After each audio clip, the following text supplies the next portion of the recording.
ফজর, আসর ও এশার ফরজ নামাজের ক্ষেত্রে প্রথম 2 রাকাত জোরে পড়া হয়, কিন্তু জোহর ও আসরের নামাজের সময় সূরা নীরবে পড়া হয় কেন?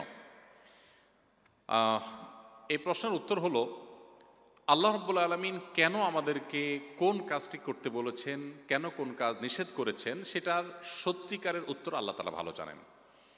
আমি সৃষ্টি হয়ে যদি আল্লাহর সমস্ত আদেশ নিষেধের যৌক্তিকতা, যথার্থতা আমার বুঝে যেতে হয়, তাহলে আল্লাহর সে নির্দেশ, আল্লাহ নির্দেশ কিভাবে হলো?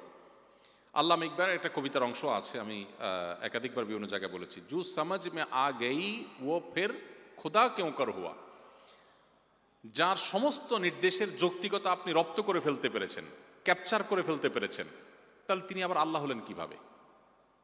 আল্লাহ তো সেই মহান সত্তা যে আপনি সৃষ্টি হয়ে আল্লাহর সব আদেশের রহস্য ধরতে পারেন নাই, এটাই তো আল্লাহ আল্লাহ হওয়ার প্রমাণ। যদি আপনি সবকিছু আপনার বিবেক দিয়ে রপ্ত করে ফেলতে পারেন, দেন আপনি বলেন যে আমার বিশ্বাসে আসলে, বুঝে আসলে তারপর আমি মানবো, তাহলে আপনি আল্লাহর গোলাম না, আপনি আপনার বুঝের গোলাম। আপনি একজন সাধারণ কর্মচারী হলে কোথাও সেই প্রতিষ্ঠানের মালিকের অনেক কাজের যৌক্তিকতা, অনেক কাজের রহস্য, অনেক তার যোগ বিয়োগের ফল আপনি জানেন না, কারণ আপনি একজন সাধারণ কর্মী। সেখানে সৃষ্টি হয়ে আপনি স্রষ্টার সমস্ত কাজের তত্ত্ব, রহস্য আপনাকে বুঝে ফেলতে হবে, নট নেসেসারি, না বোঝাটাই বরং স্বাভাবিক। আজ আমাদের মধ্যে একটা ব্যাধি তৈরি হয়েছে যে আমরা অনেক তরুণরা আছি, মনে করি যে আমার লজিকে আসলে আমি মানবো, না হলে মানবো না। আমি বিষয়ে একাধিক উদাহরণ দিয়ে থাকি। ধরুন আজ থেকে 100 বছর আগের কোনো একজন মানুষ এখন হাজির হয়েছে, শুধু বোঝার স্বার্থে আমরা বলছি যে ধরুন একজন মানুষ 100 বছর আগে পৃথিবীতে ছিলেন, তিনি হঠাৎ এখন হাজির হয়েছেন, কোনোভাবে হাজির হলেন। এই ব্যক্তিকে যদি বোঝানো হয় যে ওয়ালে থাকা একটা সুইচ টিপ দিলে ফ্যান ঘুরবে, লাইট জ্বলবে, বিদ্যুৎ আবিষ্কার হওয়ার আগের মানুষকে যদি এই কথা বলা হয়, তার কাছে এই কথা, এটা কি যৌক্তিক মনে হবে না অযৌক্তিক মনে হবে? আসলে কি সেটা অযৌক্তিক? কিন্তু তার কাছে অযৌক্তিক মনে হচ্ছে কেন? কারণ তিনি এই বিদ্যুতের টেকনোলজি সম্পর্কে ধারণা রাখেন না। তো 100 বছরের গ্যাপ হওয়ার কারণে বা 200 বছরের গ্যাপ হওয়ার কারণে তিনি একটা টেকনোলজি সম্পর্কে ধারণা না থাকার কারণে তার কাছে এটা অযৌক্তিক মনে হচ্ছে। ঠিক একইভাবে আপনি সৃষ্টি হয়ে স্রষ্টার কোনো টেকনোলজি, স্রষ্টার কোনো কাজের রহস্য আপনার বুঝে আসছে না, আপনি বলছেন না, তাহলে আমি এটা কেন মানব? বিষয়টা অনেকটা এরকম। ধরুন ঢাকা শহরের চারপাশে আমরা, বিশেষ করে পুরান ঢাকা এলাকাতে বিভিন্ন জায়গাতে আমরা দেখি যে প্রচুর পরিমাণ তারের জঞ্জাল ঝুলে আছে। কোনো এক ভদ্রলোক যিনি বিদ্যুৎ সম্পর্কে ধারণা নেই, ও যে 100 বা 150 বছর আগে বিদ্যুৎ আবিষ্কারের আগে পৃথিবীতে ছিলেন, এরকম একজন মানুষ আসলেন। হঠাৎ তিনি এসে দেখলেন যে এত সুন্দর শহর, সব কিছু পরিপাটি, বাট মাথার উপরে যে তারগুলো ঝুলে আছে রাস্তার বিভিন্ন পিলার ধরে, খুব বিশ্রী দেখা যাচ্ছে। তিনি এগুলোর সব জঞ্জাল সরানোর ব্যবস্থা করলেন। খুব ভালো করে এগুলোকে একদম ছিঁড়ে কেটে একেবারে পরিচ্ছন্ন করে ফেললেন। এর ফলশ্রুতিতে দেখা গেল হসপিটালে যে সমস্ত পেশেন্ট আইসিইউতে ছিল সব মরে সাফ হয়ে গেছে, কারণ বিদ্যুৎ ডিসকানেক্ট হয়ে গেছে। তখন এই ভদ্রলোককে ডেকে যদি মৃত্যুদণ্ড দেওয়া হয়, শাস্তি দেওয়া হয়, সে বলবে আমি তো ভালো কিছু করতে গেছি ভাই, তোমাদের শহরটাকে পরিষ্কার করতে গেছি, আমাকে কেন শাস্তি দিবা? এই ভদ্রলোক বিদ্যুতের টেকনোলজি না বোঝার কারণে তার কাছে যেটাকে ভালো মনে হচ্ছে, বাহ্যিক দৃষ্টিতে খুব লজিক্যাল, একটা জঞ্জাট পরিষ্কার করেছেন, বাট সেটা ইললজিক্যাল, সেটা আসলে অযৌক্তিক। কেন? কারণ সে টেকনোলজি বুঝে না, এই জন্য তার কাছে ওই লজিকটা বুঝে আসছে না। তো সৃষ্টি হয়ে স্রষ্টার সমস্ত আদেশগুলো আমাকে বুঝে ফেলতে হবে, এটা নট নেসেসারি। না বুঝে আসাটা বরং অনেক ক্ষেত্রে স্বাভাবিক। এই উত্তরটা হলো মূল উত্তর। এবার আসেন, জোহরে এবং আসরে কেন আমরা আস্তে বা নীরবে নামাজে কেরাত পড়ি, আর মাগরিবে, এশা বা ফজরে কেন আমরা সরবে পড়ি?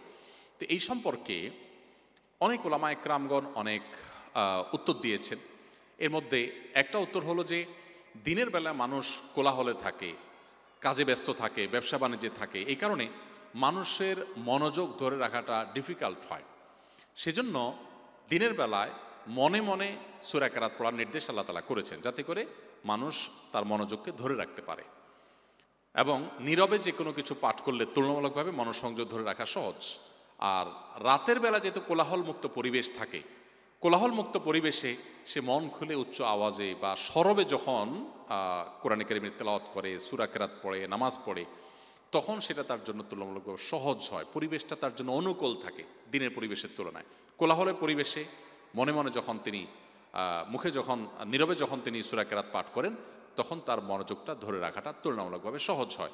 এই কারণে দিনে আস্তে পড়তে বলা হয়েছে, রাতের নামাজগুলোতে জোরে পড়তে বলা হয়েছে। এটা একটা উত্তর, আরও বহু উত্তরের জন্য আছে, কিন্তু প্রধান এবং সবচেয়ে বড় উত্তর হলো যে আল্লাহ এবং তার রাসূল সাল্লাল্লাহু আলাইহি ওয়াসাল্লাম কোনো কাজ করতে নির্দেশ করলে সেটা আমার বুঝে আসুক আর না আসুক, সেটা অবশ্যই যৌক্তিক।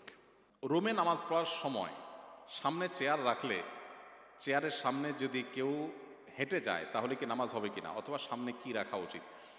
আপনি চেয়ার রেখেছেন সিজদার জায়গায়, এরপরে চেয়ারের আউটসাইড দিয়ে যদি কেউ হেঁটে যায় আপনার নামাজে কোনো অসুবিধা নেই।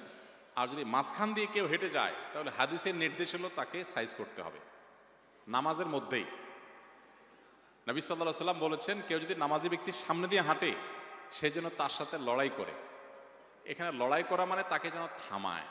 এই জন্য সুন্নাহ হলো আপনি নামাজ পড়ছেন আর কেউ সামনে দিয়ে যাচ্ছে, আপনি তাকে হাত দিয়ে ইশারা দেন থামান। যদি তারপরও না থামে তাহলে নামাজে ঠিক রেখে আপনি উত্তম মধ্যম দিতে পারেন। এখানে উত্তম মধ্যম দিতে গিয়ে আপনি আবার খেলে সেটার দায় দায়িত্ব আপনার।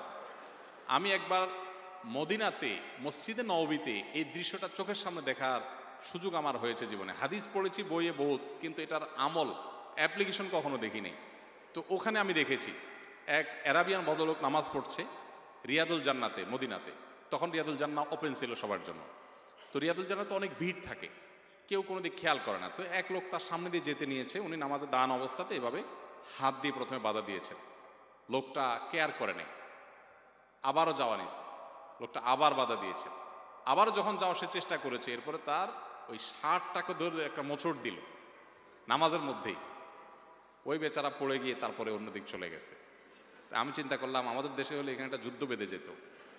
এখানে হাদিসে মূলত মারামারি করতে বলা হয়েছে তা না, হাদিসে বাধা দিতে বলা হয়েছে। আপনি ইশারা ইঙ্গিতে নামাজে আমলে কাসির হলে নামাজ নষ্ট হয়ে যাবে, অতএব সেটা মাথায় রেখে আপনি ইশারা ইঙ্গিতে তাকে বাধা দিবেন। তো চেয়ার রেখেছেন, তারপরে সে হাঁটলে অসুবিধা নেই, তার ভেতরে যদি হাঁটে সম্ভব হলে আপনি বাধা দিবেন আলতো করে, যে নামাজের যে মুড আছে সেটা যেন ভেঙে না যায়। আর যদি আপনি সেটা বাধা দিতে না পারেন তাহলে আপনার নামাজ হয়ে যাবে, কিন্তু যিনি হেঁটেছেন তিনি গুনাহগার হবেন।